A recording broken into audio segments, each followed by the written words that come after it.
오신 우리 성도님들 사랑하고 축복합니다. 옆에 계신 분들과 평화 인사 나누시겠습니다. 평화를 빕니다. 평화를 빕니다.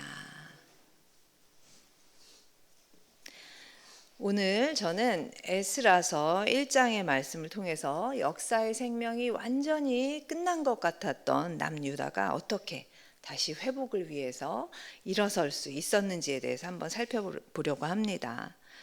이 이야기를 통해서 현재 좀 앞이 보이지 않는 좀 어두운 터널을 지나가고 있는 그런 성도님들이 계시다면 정말로 뜻하지 않은 그런 곳에서부터 회복의 실마리가 시작될 것임을 믿으시고 하나님이 하실 일을 기대하시면서 조금 더 인내하시는 하루가 되시길 소망합니다. 환난을 당했을 때는 인내를 통해서 연단받은 사람들만이 하나님께 소망을 두는 참 신앙인의 길을 걷게 되실 줄로 믿습니다.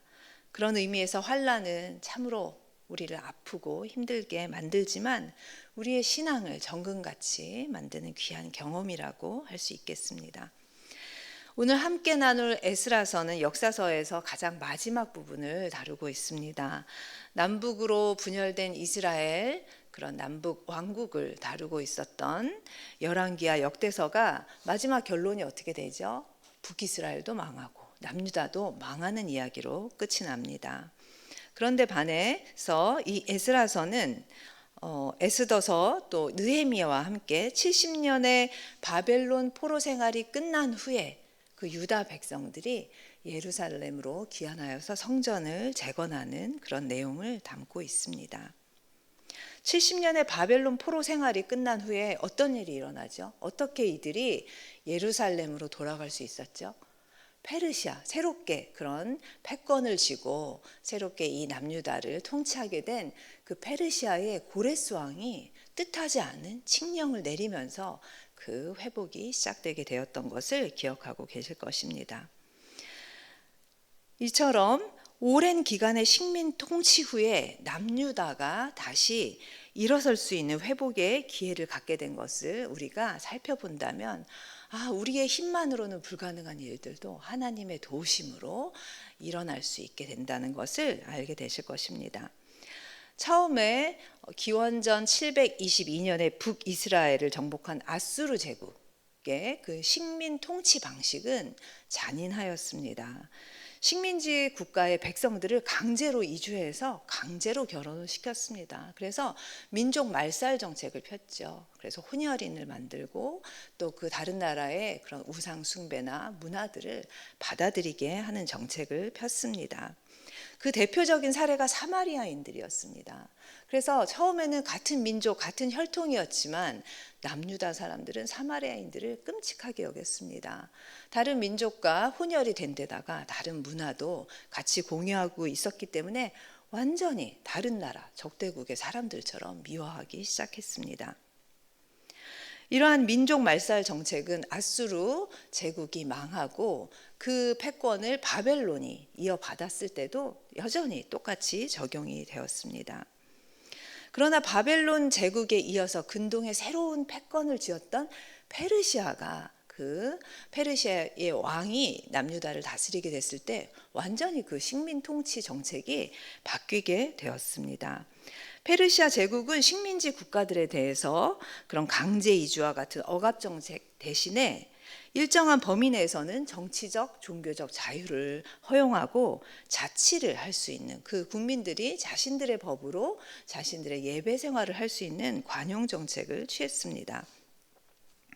그리하여서 3차에 걸쳐서 처음에 그 포로들이 바벨론에 갔던 것과 마찬가지로 또 3차에 걸쳐서 그 많은 남유다 사람들을 예루살렘으로 돌려보내기 시작합니다. 결론적으로 말하면 이 이스라엘이 회복을 위해서 다시 일어서는 과정은 자신들의 독립운동, 자신들의 노력에 의해서가 아니라 이렇게 엉뚱하게도 하나님을 알지 못하는 이방 나라의 한 왕에 의해서 시작이 되었습니다.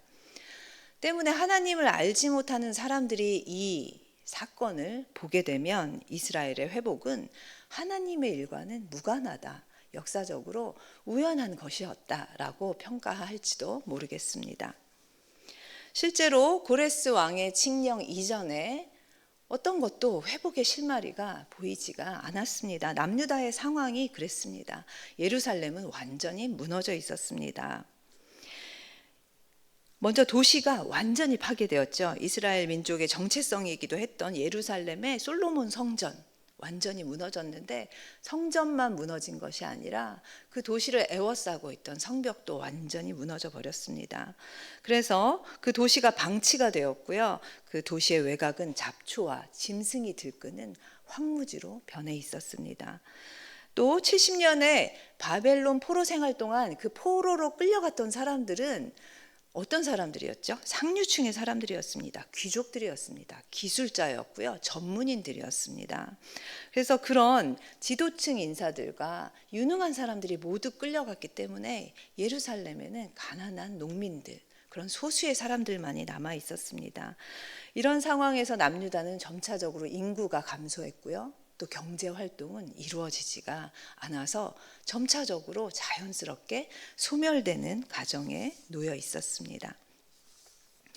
또 마지막으로 남유다가, 예루살렘이 회복을 꿈꿀 수 없었던 가장 치명적인 이유는 성전이 파괴되어서 제사가, 예배가 중단되었다는 사실이었습니다.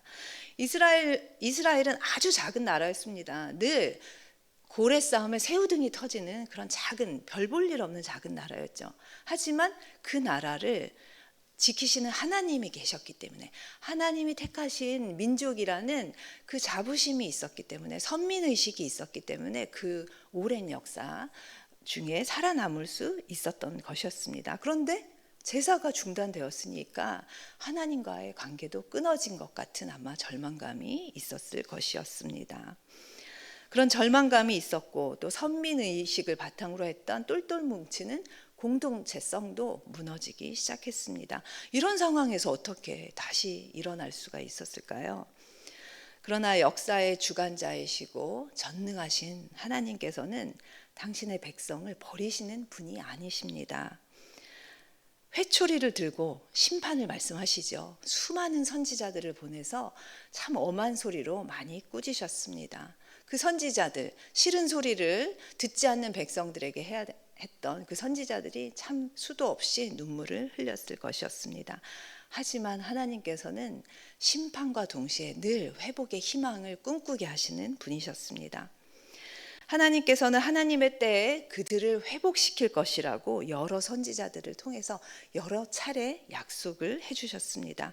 그중 기원전 7세기 선지자인 예레미야를 통해서 다음과 같은 말씀을 해주십니다. 예레미야서 30장 3절을 제가 읽어드리겠습니다.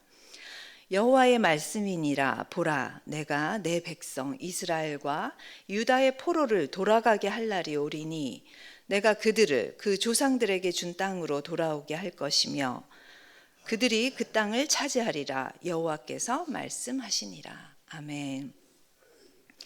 믿음의 사람인 에스라는 현실의 상황이 어떻게 되든지 간에 이 말씀을 기억하고 꼭 붙들었습니다. 그래서 고레스 왕이 놀라운 소식, 그 포로들의 귀한 소식을 전했을 때, 이것이 단순한 외교 정책이 아니라 하나님이 하시는 일이라는 것을 한눈에 알아보게 되었습니다. 에스라 1장 1절을 제가 함께 읽어드리겠습니다. 바사왕 고레스 원년에 여호와께서 예레미야의 입을 통하여 하신 말씀을 이루게 하시려고 바사왕 고레스의 마음을 감동시키심에 그가 온 나라에 공포도 하고 조서도 내려 이르되. 아멘. 만약에 에스라가 하나님의 그 약속을 알지 못했다면, 하나님의 말씀을 읽지 못해서 오랜 시간이 지난 후에 하나님이 무엇을 약속하셨는지 기억하지 못했다면 고레스 왕이 칙령을 내렸을 때 하나님의 일이라고 생각할 수 있었을까요? 없었겠죠. 그래서 우리가 성경의 말씀을 계속해서 보고 기억해야 하는 것입니다. 에스라는 하나님께서 유다를 다시 일어서게 할 것이라는 약속을 이루시기 위해서 고레스 왕의 마음을 감동시키셨다는 것을 알게 되었습니다. 에스라는 세상에서 일어나는 일을 믿음의 눈으로 또 영적인 차원으로 해석하고 있었던 것이었습니다. 여러분은 여러분에게 일어나는 날마다 일어나는 크고 작은 일들을 어떻게 이해하고 계십니까? 그저 현상학적으로 이게 이래서 이렇게 됐고 저게 저래서 저렇게 됐고 이 사람이 나빠서 나에게 이렇게 했고 이렇게 생각을 하십니까? 아니면 하나님께서 하시는 사인으로 보고 계십니까? 영적인 차원으로 해석을 하고 계십니까? 만약 에스라와 같이 마음속에 하나님의 약속을 붙들고 늘 하나님이 하실 일을 믿고 기대하고 산다면 세상적으로 보면 안 좋은 일, 세상적으로 보면 희망이 없는 일들도 아마 다르게 해석하실 수 있게 되실 것입니다. 믿음의 사람 요셉이 그랬었죠. 만약 요셉이 형들에 의해서 자신이 인신매매라는 끔찍한 일을 당했는데 그 일을 영적으로 해석할 수 없었다면 나중에 아무리 국무총리의 자리에 올라가서 호강을 했더라도 그 사람의 인생은 망했을 것입니다. 그 마음으로 병이 들고 그 원망과 하나님에 대한 원망, 형들에 대한 원망, 자신에 대한 그 불쌍함, 측은지심 이런 것 때문에 그 마음에 견고한 진이 깊이 패여서 아마 행복한 인생을 살 수 없는 그런 사람이 되었을 것입니다. 시편 37편 24절의 말씀입니다. 저는 넘어지나 아주 엎드러지지 아니함은 여호와께서 손으로 붙드심이로다. 아멘. 저희가 이 말씀을 기억했으면 좋겠습니다. 넘어진 곳에서 다시 일어서려면 우리의 노력도 필요하지만 하나님이 도우실 것을 믿어야 합니다. 기대해야 합니다. 내 힘과 내 능만을 의지하다가 완전히 넘어지는 일이 없도록 하나님의 선하심을 믿고 인내하시는 모든 성도님들 되시기를 소망합니다. 기도하겠습니다.